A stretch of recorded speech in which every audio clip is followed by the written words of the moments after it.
Bonjour, je suis Virginie Masclo, médium coach et experte en relations de couple. Aujourd'hui, je vais vous parler de rupture sentimentale et comment gérer vos émotions lors de cette période qui est difficile pour vous. N'hésitez pas à liker, à vous abonner à ma chaîne et à partager les vidéos. Quand vous subissez ou que vous avez acté une rupture, c'est un moment qui peut être très difficile pour vous. Vous pouvez avoir différents, entre guillemets, symptômes qui vont être difficiles pour vous, c'est-à-dire la perte d'appétit, l'isolement, les changements de certains traits de caractère que vous aviez. C'est aussi des difficultés de dormir. Ça peut être aussi une dépression. Ça peut être des pertes d'intérêt pour tout. Selon ce que vous avez, c'est important de vous faire accompagner. Que ça soit un médecin, que ça soit un psychologue, que ça soit un coach.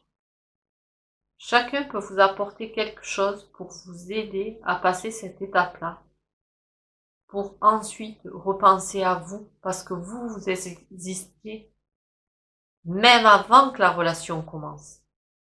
Donc ne négligez pas cet aspect-là qui peut vous aider à vous redonner un nouvel élan dans votre future relation amoureuse.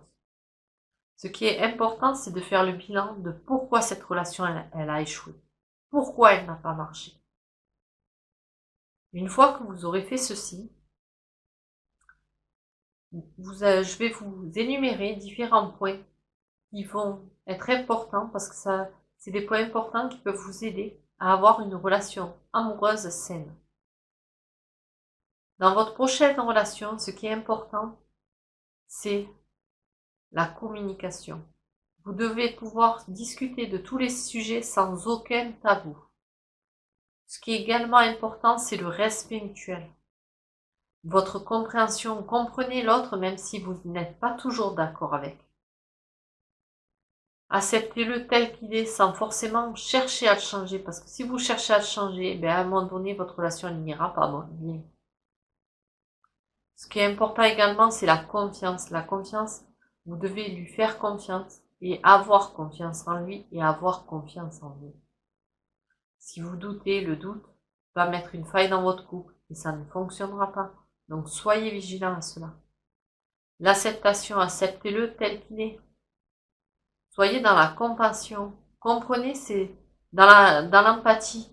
Comprenez les émotions que la personne peut vivre. Si elle a des tensions familiales, si des tensions professionnelles, comprenez-la. Aidez-la, soutenez-la. Le couple est là pour faire une union, pour s'entraider. C'est ce qui peut vous aider à continuer d'avancer ensemble. C'est la compatibilité des intérêts communs.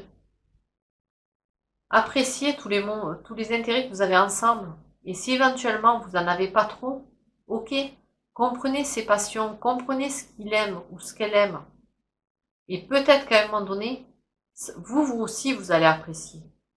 Donc soyez fermés à rien, mais n'essayez pas de changer l'autre ou de le faire venir que dans ce que vous aimez. Appréciez-le tel qu'il est. Gardez votre estime de vous-même. Ne doutez pas, appréciez les choses telles qu'elles sont. Votre intégrité, c'est important.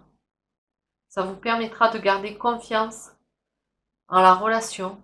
Ça va également vous aider à avoir votre estime de vous-même préservée au niveau de la relation. Votre vulnérabilité aussi, vous en avez. Vous faites des erreurs dans la vie, ok. Soyez responsable de ce que vous avez fait et apprenez à ne plus commettre les mêmes erreurs, à rectifier les choses.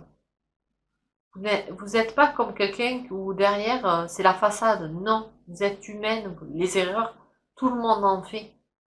Donc vous ne vous sentez pas coupable par cela.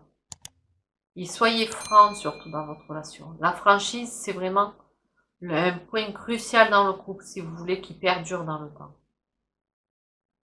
Maintenant, je vais vous énumérer des désaccords qui peuvent être dans le couple. Ça peut vous prévenir lors de votre prochaine relation où la relation, à un moment donné, ça peut s'accrocher et ne pas aller. Les problèmes, le côté financier, la gestion des enfants, la sexualité, les relations amicales. Si vous de longue, vous préservez vos amis et vous mettez le couple votre partenaire amoureux de côté. Donc soyez vigilant à toutes les attentions que vous allez faire au niveau de votre couple. Parce que quand vous êtes en couple, vous n'êtes plus seul, donc les actions doivent être différentes. Vos manifestations d'affection, vos projets de vie communs, vos prises de décision, vos décisions, si vous les prenez seul et que l'autre doit toujours subir, ben à un moment donné, ça ira pas. Donc, ayez conscience de ça. Si, mettons, vous choisissez un projet de carrière d'aller vivre à 900 km de là où vous êtes aujourd'hui, ben autant le partenaire ne sera pas prêt de vous suivre.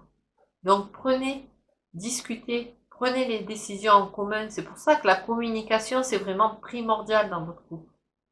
Donc, soyez vigilant lors de votre prochaine relation, de voir toutes les failles qu'il peut y avoir dans votre futur couple.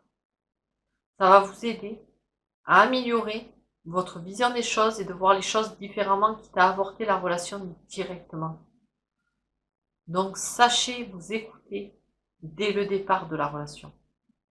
Et ensuite, lors de cette phase de rupture, vous allez traverser différentes émotions. C'est normal.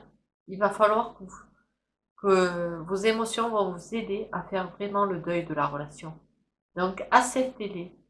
Acceptez de les extérioriser et ça va vous aider d'aller de l'avant.